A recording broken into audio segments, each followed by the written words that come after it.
Can you talk a little bit about how you've reoriented your teams to maybe think about that a little bit differently and how that planning cadence has changed for you? Every year, I have inched that budgeting process forward a little bit more because it's a huge shift, right? And I think that our company, which honestly, in my experience, has been very similar in other companies, they're typically having their first conversations right about now and then maybe getting started in September with like a hopeful October finish. And that's being conservative. I mean, I think that most of the companies I've worked for internally, they're wrapping in November. And it makes it hard to be thoughtful. I think it makes it hard to be intentional across departments when it comes to your marketing strategy.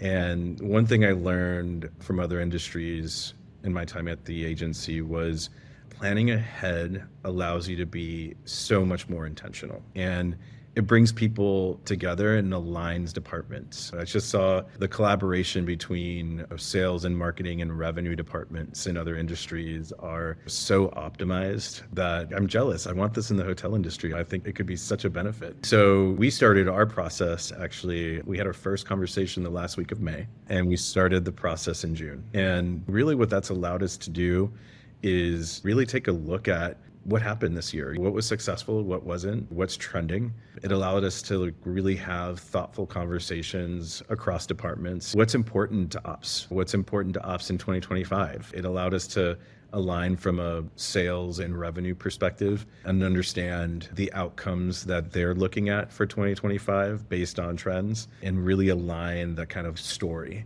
that we're telling together. And it really allows us to have that discussion. All right, well, ownership, clearly NOI is a big thing there. And it's like, all right, how do we get to these numbers? And what does that narrative look like as we start responding to market pressures and unforeseen events? How do we leverage peak periods and get ready for those slow periods as well? It really changed the way that even I think our company saw marketing moving forward.